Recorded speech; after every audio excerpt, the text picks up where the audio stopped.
Alright, this is going to serve partly as a sound test and partly as a going over everything that probably couldn't be heard last time.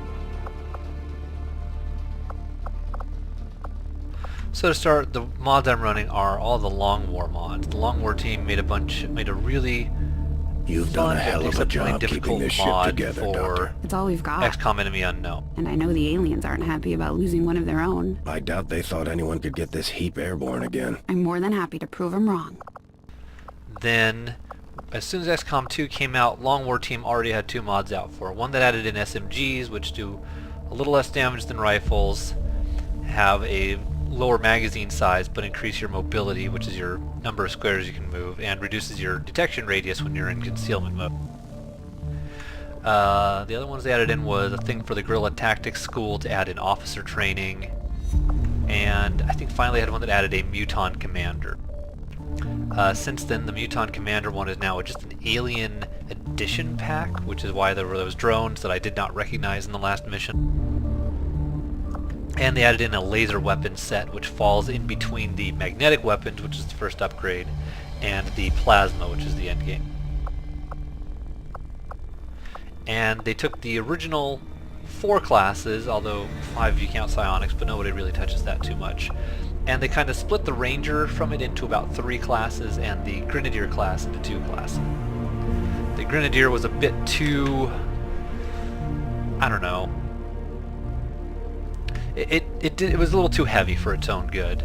Between having a minigun and a grenade launcher, it was a bit much, and then you were always picking between skills that modified one or the other. It was very one-sided.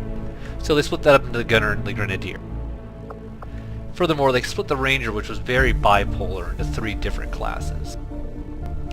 The class that's now called Ranger is more like an infantry line type class, where if they don't move they can shoot twice, and they get other abilities that kind of just cement their ability to support from, not the rear per se, but you know, when you have the ability to fire and go into Overwatch with no penalties, it's a pretty decent advantage.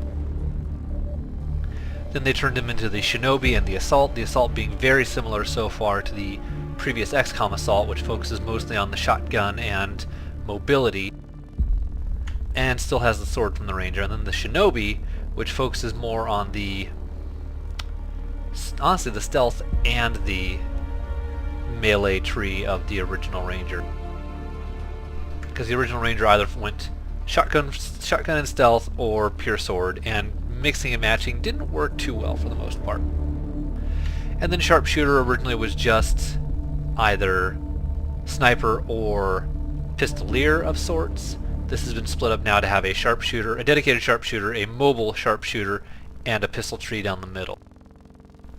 And support is still pretty much either damage focused, support focused now, additionally support focused through healing, or fire support, direct fire support with things like the suppression skill.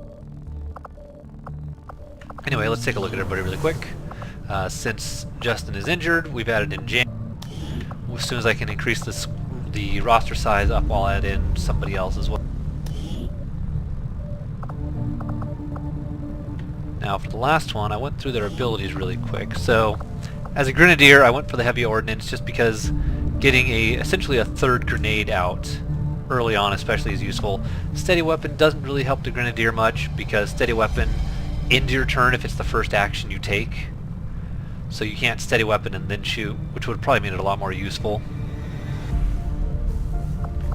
And Formidable is really nice. A point of armor will decrease all damage you take by 1 point until it is shredded by something like an explosion or a particular heavy weapon. And taking 1/3 the damage from an explosive hit, of course, is always useful.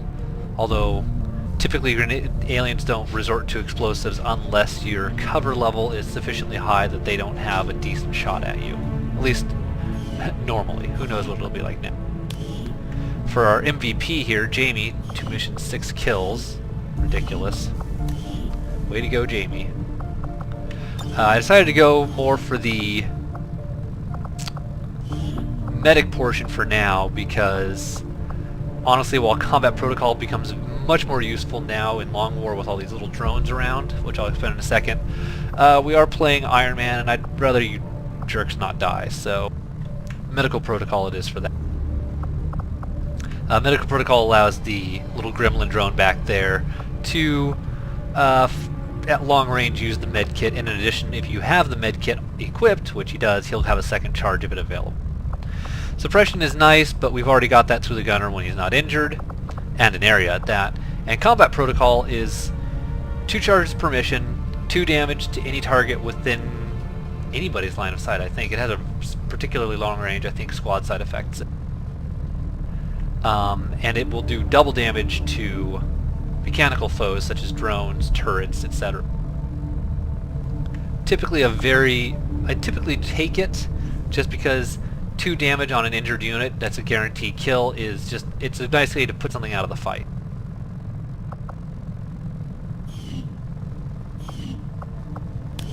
And then as the assault, last time I believe I threw the hair trigger onto the shotgun, if only because assaults end up in dangerous positions a lot of the time, pushing forward, having the ability to get a free shot off and then maybe move back somewhere further away on the off chance that maybe an extra enemy squad is triggered is always useful.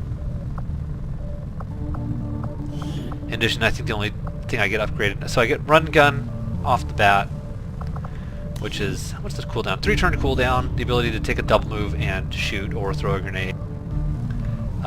Flesh is actually a new skill that was added in for melee weapon users. It's right what it says on the tin, although I believe Flesh was actually a fencing maneuver, but it's just using your momentum from movement, in this case 1 damage for every 3 tiles you move. Base mobility being 12, something's at the edge of my mobility, it's an extra 4 damage on the sword hit, which is already pretty significant, I think, damage base. And certain enemies like sectoids do take extra damage from melee hits. As for our poor gunner that's out, I originally was not sure how area suppression worked. I wasn't sure if it was going to be a targeted area like a grenade. It turns out it targets a target to suppress in the area around it, which is kind of neat for when enemies are clumped up. Annoying that I can't throw it between 2 targets like a targeted effect, but I'll take what I can get.